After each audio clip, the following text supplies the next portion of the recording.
Got to give the people, what they want. All right, y'all, this is the last video getting at all these exponent properties. This is a thing that is always kind of difficult for kids, keeping the properties straight. So hopefully what we've done in class has helped you to think through it. Here's what you're going to do. Do questions 1 and 2 on your own right now. Pause, get it done. Boom. Now let's see if you did it right. All right, so number 1, I'm sitting here thinking of the property. What's this? The power property? Yeah, the power property, right? So I know I got to take this. Ooh, that's not it.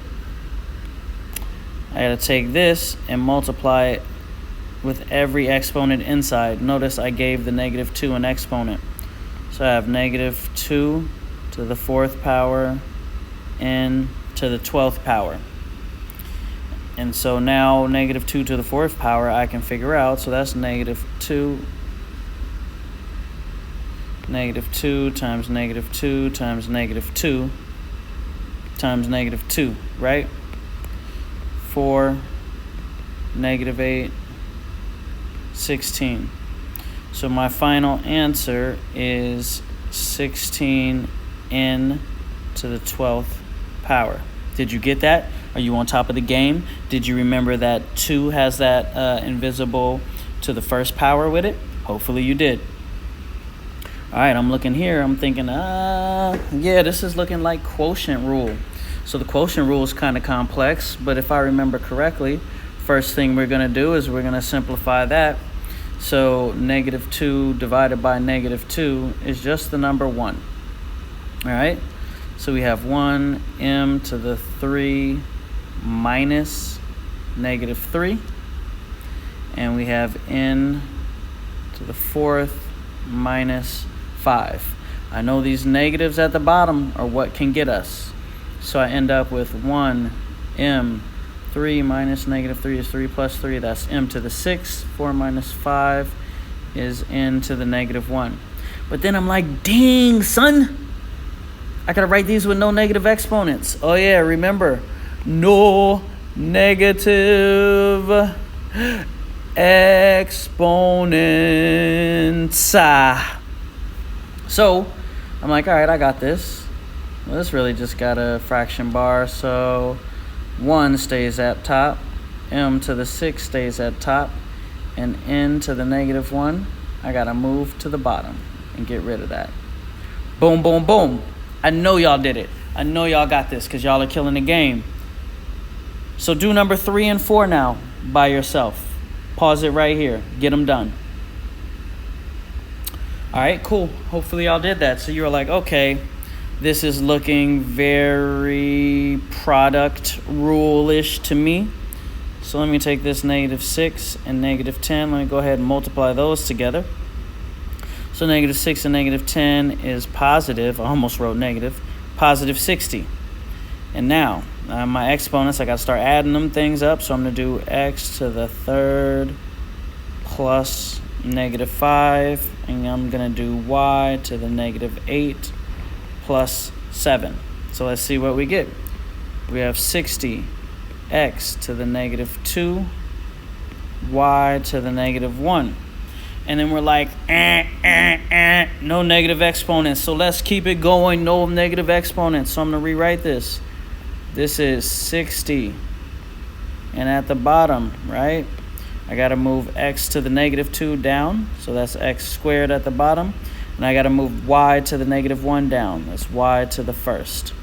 So I have 60, right? If we want to be real funky with it, I got 6. No, not that funky with it. I got 60 over x squared y as my final answer. Woo, number 4 is looking crazy. So let's go ahead and do this. I am going to do, you know what? I'm going to go ahead and follow my Gemma. So my Gemma says I should simplify this inside. So let me go ahead and deal with this right now. Let's see. Let's make this whole inside simpler. Right? So let's start here. I don't think you have to do it this way, but let's see what happens. All right, so I'm just going to write the inside.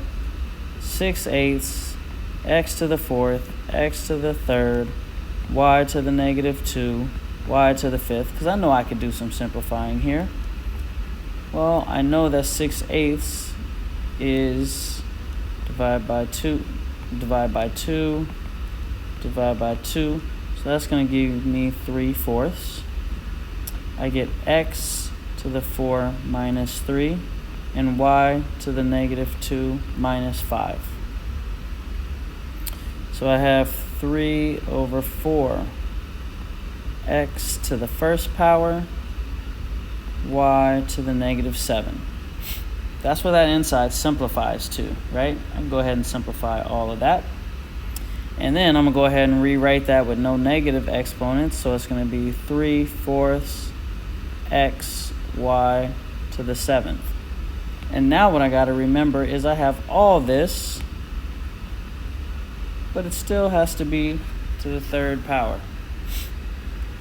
So that really means I'm taking this thing and multiplying it by itself 3 times, but we're using shortcuts because against Mr. Bass' better thinking, I'm going to try to make y'all learn these shortcuts. So let's say this has a 1, this has a 1. So this is 3 to the 1 times 3. Yeah. This is x to the 1 times 3 over. I got to do it at the bottom. 4 to the 1 times 3 and y to the 7 times 3. It's like I'm distributing that thing through everywhere. All right? So then what do we have? 3 to the 3rd, x to the 3rd, 4 to the 3rd, and y, to the 21st. Let's keep it going. Let me write this over here. 3 to the 3rd, x to the 3rd, 4 to the 3rd, y to the 21st. Okay, 3 to the 3rd means 3 times 3 times 3. So 3 to the 3rd, 3 times 3 is 9. 9 times 3 is 27. That's 27 x to the 3rd. 4 to the 3rd is 4 times 4 times 4, not 14. 4 times 4 times 4, which is what? 16, and 16 times 4 is 64. Let me make sure. 64. So I have 64 y to the 21st. Whoa! Look at that. I did it. There's my final answer for this last problem. Really, this last problem that started up here. The final answer right there. All right, y'all. That was 1, 2, 3, 4 to practice. Hopefully you did it. Hopefully you tried it. If you made a mistake, hopefully you could identify it. You know what? Boom, let's get this going. Last problem.